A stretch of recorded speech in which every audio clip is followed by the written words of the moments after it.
こんにちは、高弘です。今日はストリート写真における物語性というテーマを取り上げてみます。僕は以前まで自分の写真に物語性とか不要だと考えていました。そもそも物語というのが一体どういうものを指しているのかすらわかりませんでした。でも写真をやってるとよく言われません。物語が大切とか、あるいは海外のフォトグラファーが自分はストーリーテラーだと言ってるのを聞いたりします。僕はそういうのを聞くたびに自分とはあまり関係ない世界だと思っていました。なぜなら自分の写真には物語が存在しないし、存在しなくてもいいと思っていたからです。でも物語にはストーリーとナラティブの2つがあるんだということに気づいてから、その認識が少し変化しました。ストーリーとナラティブはどちらもざっくり物語と訳されるものです。普通はストーリーの方を思い浮かべます。ストーリーは客観的事実としてすでに存在するものです。一方でナラティブは主観的なもので、これから作られるものです。写真を見た人が作るものです。正確に言うと半分は撮影者が作り、残りの半分は見る人が作るものだと僕は考えています。ストーリーは撮影者、鑑賞者とは無関係にもともと存在するものです。ストーリーとナラティブ、この2つを区別する必要があるなと感じています。僕が今注目しているのはナラティブです。ナラティブは撮影者が半分作り、残りの半分は見る人が作るものだと言いました。撮影者が全部作ってしまうとやりすぎです。それはいわゆるイメージ画像みたいなものになってしまいます。鑑賞する余白が残されていません。例えばこれは Adobe の無料画像でカップルというワードで検索して出てきた写真です。いかにもという写真ですよね。人によっては素敵って思うかもしれません。写真に物語があると感じる人もいるでしょう。でも写真をやってる人間からすると、それはあまりに直接的な表現でやりすぎです。もうそれそのものが写真に写ってしまっているというか、余白がない。提示された写真でもう全部完成してしまってるんですよね。しかもその完成した絵がどこかで見たことあるようなものになってしまってます。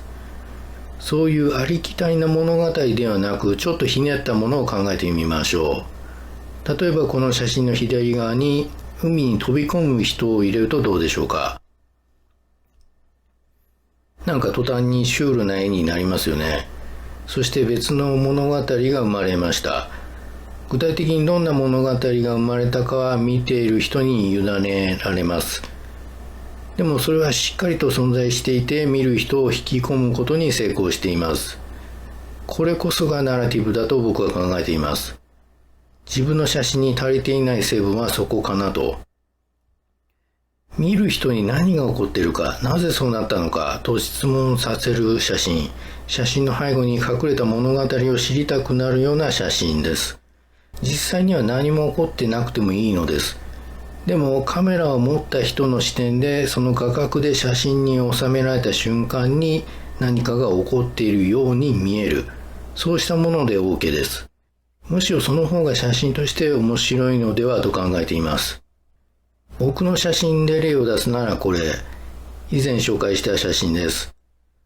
この壁に映るトゲトゲの影がなんとも不気味な雰囲気です。人物を配置することで影がこの人物に迫っているような印象を与えます。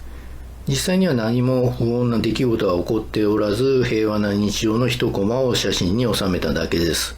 でも撮影者の視点で通してみれば、そういった物語性を感じることができます。影の部分は何もない空間と見れば光が主体的になります。トゲトゲの影ではなく、モコモコした光、逆に見てください。モコモコとした模様が見えるはずです。そういうふうに見た人の頭にはまた別の物語が生まれるでしょう。鑑賞者がどう見るかの余白が残されている写真です。余白は残しすぎるとよくわからんってなって鑑賞者を引き止めることができなくなります。なのである程度のインパクトや美しさというのは必要かなと思います。別の写真、光から闇へと歩く人物が写っています。写真において左側は過去、右は未来ですから、過去から未来へ、光から闇、って考えていくと、そこに何か意味、つまり物語を感じる人がいてもおかしくないです。この人物の顔、見えそうで見えないというのがイメージを膨らませるためのトリガーとして役立っています。なんかこじつけのように聞こえるかもしれません。でもそれぐらい薄い物語性でいいと思うんですよね。どういう物語なのかはっきりわからないんだけど、なぜか写真に引き込まれていく。でもその内容を簡単に言葉で言い表せないようなもの。それが僕の思うナラティブです。僕が今まで思っていた物語ってリアルで波乱万丈な物語。例えばお金持ちから貧乏人へ転落した路上生活者をドキュメンタリーフォトとして撮るみたいなものすごい濃い写真なんですけど、それはナラティブじゃなくてストーリーになってきます。その方向を目指すのも一つの道です。ストーリーとナラティブ。その違いを知らないと二つの道があるということに気づかない可能性があります。ちなみにストーリーをやるなら写真よりも動画の方が良いのではと思ったりもします。すでに存在するストーリーをしっかり伝えるという意味では情報量の多い動画が適しています。もちろん写真でやれることもあるでしょう。僕みたいに抽象的な写真を撮る人はナラティブを意識した方が良さそうです。写真は動画よりも情報が少ない分、ナラティブが生まれやすいですし、それが写真の面白いところかなと思っています。よくよく考えてみると、ストリート写真以外でも物語、ナラティブは生まれる可能性があります。例えばスティールライフ、生物写真ですね。